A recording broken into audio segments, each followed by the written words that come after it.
Hello, everyone, and welcome to this month's edition of Citizens Bulletin, Know Your Role as an Informed Pennsylvania Citizen. With us is Ashley Klingon-Smith, the Pennsylvania State Director for Americans for Prosperity.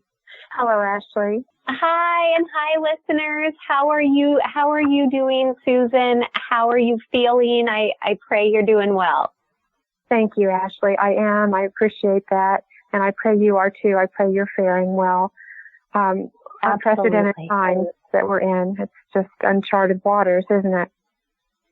That is for sure. That is for sure. And I am looking forward to a discussion today about the next iteration of a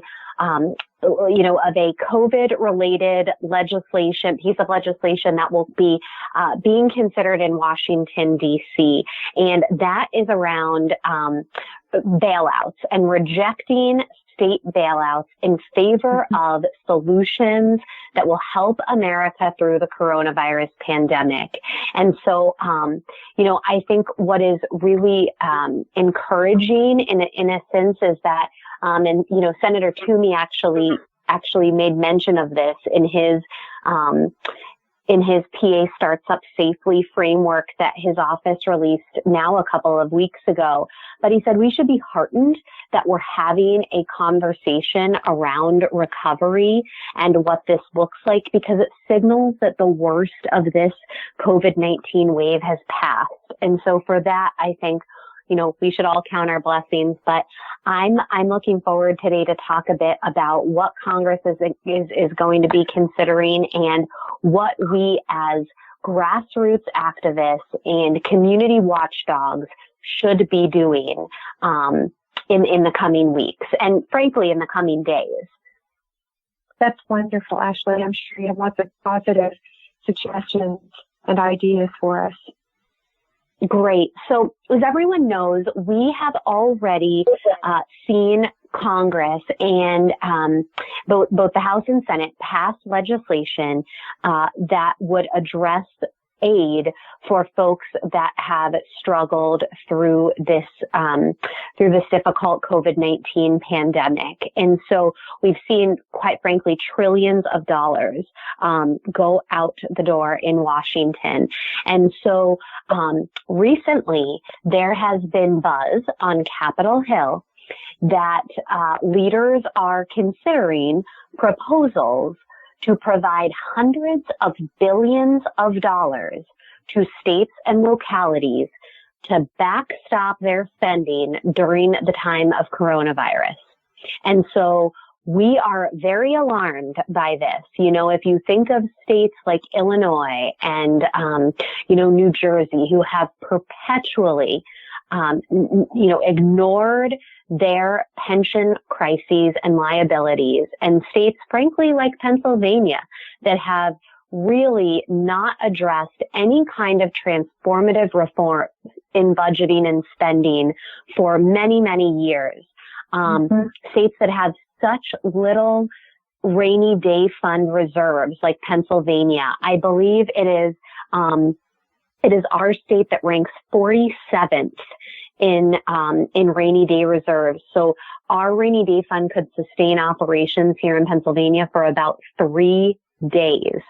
And so that is very alarming. You have rainy day funds as part of best budgeting practices, so that you have a bit of a cushion in times like this. And Pennsylvania is a state that doesn't. So the question is, should Washington be bailing out a history of bad budgeting and spending practices of states that far predate the COVID-19 crisis and pandemic? And the answer for us is a clear and resounding no.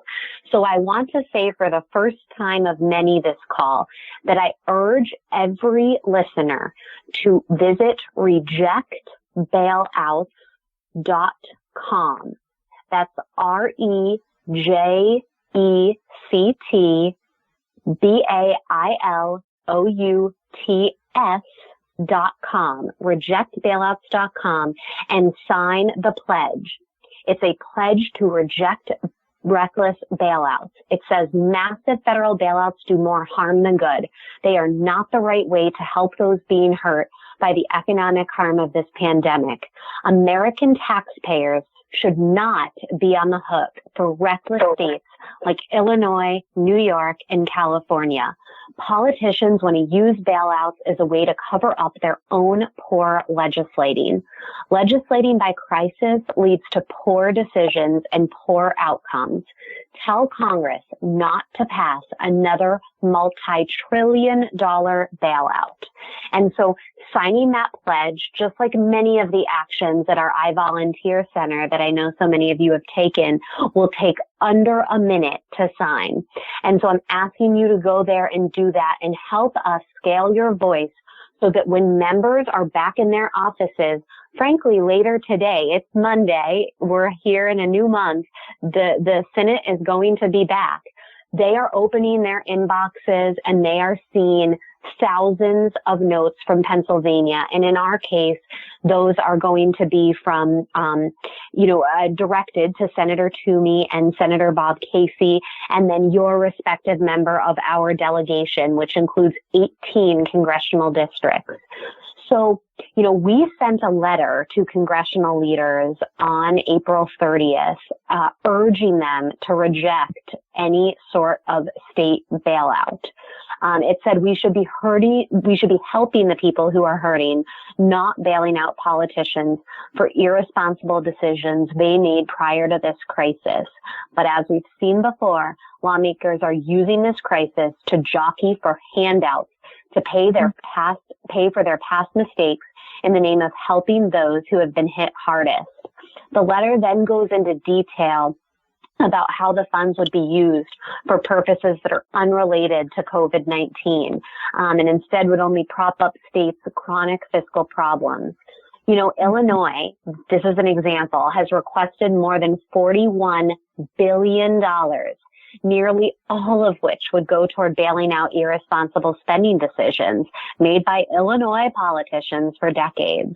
And so, proponents of the bailout are arguing that these funds would be used to shore up states' obligations to public workers, such as firefighters and teachers, but such heroes should not be used as pawns in these negotiations.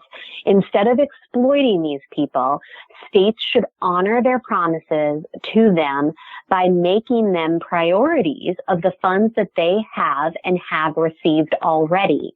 Another sweeping and rush bailout bill is not the answer for these workers. And so we also had our partners at Concerned Veterans for America and the Libre Initiative sign that letter, which closes with an affirmation of that coalition's commitment to work with congressional leaders to develop sound policies to help us through this pandemic. And, here in Pennsylvania, I just want to make this local. Governor Wolf, just about 2 weeks ago, wrote to the president, and had a letter signed with two other Democratic governors, Tony Evers of Wisconsin and Gretchen Whitmer of Michigan, noting that, Pennsylvania is projecting a budget deficit of up to about $5 billion this year. In the letter, they acknowledge that the government has made billions of dollars available to meet some of the immediate cash flow needs of the state, but they write, the magnitude of the crushing economic impact this virus has had on our states and residents cannot be overstated. And, the governor then, just about a week later, came out and said to the media, hey, I still want to pass the same budget that I proposed in January, which, by the way, increased spending from last year by over $1 billion. So I am no economist and I am no mathematician, but if we are facing $5 billion in lost revenue from the decision to close down our Commonwealth, how on earth are we going to pass a budget that spends more than $1 billion than it did last year? It just doesn't add up. And yes. And so we're in a very precarious situation. Senator Rick Scott actually had a brilliant op-ed published in the Wall Street Journal. And he said, don't reward states' bad decisions. There's a good reason Florida doesn't need a bailout while Illinois and New York do. And, I want to talk about something that he wrote here. When I became Florida's governor in 2011, we had a huge budget shortfall, and I had lost 832,000 jobs in 4 years. I had to make tough choices. We cut taxes every year, more than $10 billion over my 8 years in office, and saw revenues increase every year. The state went from losing hundreds of thousands of jobs over 4 years to adding almost 1.7 million. We turned a $2.5 billion budget shortfall into a $4 billion surplus with $3 billion a year in the rainy day fund. So that right there shows you that we can cut taxes, finally enact tax reform here in Pennsylvania this year, and see a net gain straight away from those efforts. I want to remind folks, because we've talked about tax reform, we've talked about the fact that here in Pennsylvania, we have the third worst tax burden only behind Illinois and Connecticut. Okay. Our state and local tax burden here is $7,580 annually for the annual median household. That simply is not, there is no room to frankly get much worse. We had 130 small businesses close because of the 2016-17 budget. Think now, based on the past couple of the past month and a half, how many small businesses we're going to see have to make tough decisions. I had a phone call with, and we hosted Representative Don Kiefer on a call with some small business owners last week. And we had a wonderful discussion about, what is going to be available for small business owners. But I shared an anecdote at the beginning of that call from a small business owner in Bell Vernon, which is in Southwest PA. And there is a kind of Main Street cafe there. And that owner posted last weekend that they will be closing their doors, noting that this is undoubtedly one challenge which they are unable to endure. They're going to try to reinvent parts of the business to serve the community in kind of unique ways, like when there are community events, having their famous lemonade available for purchase. But they are going to be transformed, for the worse, right? And we have no idea how many more businesses are going to make those decisions. We also don't know what the effect of the government, lending programs like the PPP program are going to be yet. And so the fact that Congress right now is considering another $1 trillion package should be cause for alarm for each and every listener who pays taxes, right? Because this does not come from anywhere beside you. There is no money that is generated in Washington. Yeah, it's coming from us. And so we really believe this is the moment in time where Pennsylvania and Harrisburg have to solve their own problems. And I want to encourage folks that there are plenty of places to cut. $850 million we're giving away in corporate welfare in our state budget. I mean, there you have, right, almost $1 billion there, that if we would finally eliminate some of that, we could make up some of this deficit that we're going to have realized. And so I really want to encourage folks to sign that petition and that pledge at rejectbailouts.com. Because there should be no member of our delegation on either side of the aisle from any political persuasion and ideology that can possibly justify a spend, again, that will perversely incentivize states to continue along the same path of what they've already been doing that got us here in the first place as a state that has, a 3-day reserve to fund our operations. Right. I think what we have been saying is that, first of all, we've got to move beyond, kind of this false choice that we are still facing here in Pennsylvania of being kind of totally shut down in some areas or immediately opening others. We really think we've got to minimize risk and responsibly get this economy going again. And that should be the solution. Getting people back to business, back to work, having businesses reopen their doors so that we can start making money and generating revenue. That's the only thing that's going to help. No amount of DC dollars, which are your dollars, but dollars right. redirected from the feds to the states is going to help. We've seen replenishment of the PPP program because even those big amounts just aren't enough. We're a nation of producers and, that's what we need to get back to doing. And most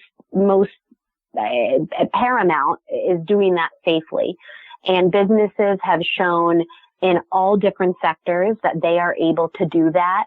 And I think more importantly, customers and patrons have shown that they're willing to really abide by whatever those safety measures of the business might be. But we want folks to know and we want folks to share that the bailouts are really unfair to Americans and they're unrelated to the current crisis. These are going to largely help special interests, more than the folks that are hurting right now. And that's something that we want you to really keep in mind. We also know that a one-size-fits-all spending bill is really not the way to handle the problems that states are facing. Big bills like this are always ripe for corruption and cronyism and are just going to drive us ultimately deeper into debt. So we've already provided at the federal level $1.8 trillion to state governments. So let's wait to see, how that is going to be allocated here in PA. And, I think it's critical right now to press pause and allow these incredible spends from Washington, take root. We had a call last week with, two senators, Senator Johnson from Wisconsin and Senator Perdue from Georgia. And I hope some of you were able to join that call. But if you weren't, I can tell you that they both said, being on the side of things where we see the kind of federal balance sheets, we can tell you it takes a lot to spend that amount of money. And so we desperately need to just see how that infusion into the economy and into states, for just reasons, right? That first bill is going to impact, kind of those objectives. But we really just want folks to know that this is a very time sensitive ask. Things are probably going to move pretty quickly around this. And so that is why we need you to visit rejectbailouts.com and sign that pledge. And when you do it, most importantly, there are two buttons below that button where you actually hit sign the pledge. There's a Facebook button and a Twitter button. And when you sign, you can share the fact that you've done that and share that pledge on your social media channels. And the best way to amplify an action and get a hashtag trending is to share it. And so we are asking you to please, please do that. And remind our federal representatives that states on their own should be responsible for their own economic policies. We really deserve better here in this Commonwealth. Rather than doubling down on kind of misguided policies that have put special interests first, we need a new approach, one where policymakers can spend smarter and enact policies that put people first and empower every person to contribute to the economy. And this is an opportunity in Pennsylvania. Our budget season is about to commence, and you're going to be hearing a lot of discussions coming out of Harrisburg. And now is the time that we can have the discussion around, hey, selling our liquor stores. What is Pennsylvania still doing in that industry that is costing taxpayers precious dollars? PA is involved in liquor and wine sales on both the wholesale and retail side of things. I don't think PA taxpayers are going to take that much longer. If we could sell those off, it would be hundreds of millions of dollars that could be redirected and allocated elsewhere. And so this is really a time where we're asking members of our state legislature to think about a new direction that is going to empower, entrepreneurs and employees and nonprofit leaders and people from really all walks of life to create a stronger economy, but from the bottom up, not from the top down. And we know that bottom up solutions are the very best. Those that are closest, to their communities know what is best for their communities. Certainly Washington, D.C. does not. And so we're going to be, calling on Harrisburg to think about comprehensive tax reform now more than ever. And we're going to be calling on them to think about some of the policies that have been temporarily put in place, around healthcare policies like telemedicine. The governor, temporarily waived some of those restrictions around telemedicine and out-of-state practitioners treating Pennsylvania patients. And so look, if things like that are good in a crisis and in a pandemic, they should be good all the time. And so we hope that this is going to ultimately encourage Harrisburg to think differently. But in order for Washington to think differently, they have to hear from you.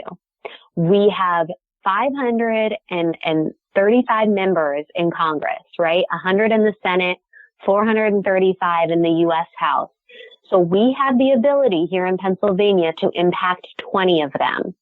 I can tell you that our team at AFP, of half a dozen staff is not going to be able to do this on our own. We have to have you join us.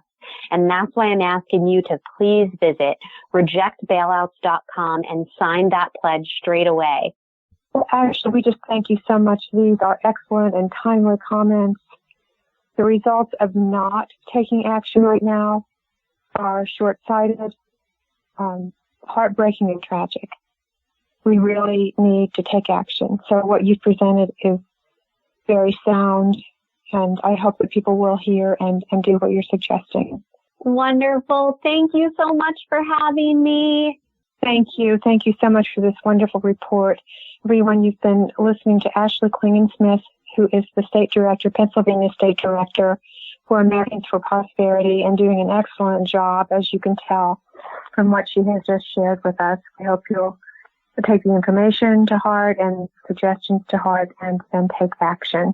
Ashley, thank you so much. We appreciate your work. Thank you so much. Have a good one. Thank you. You too. And until next time, everyone, thank you for listening to this edition of Citizens Bulletin. Know your role as an informed Pennsylvania citizen.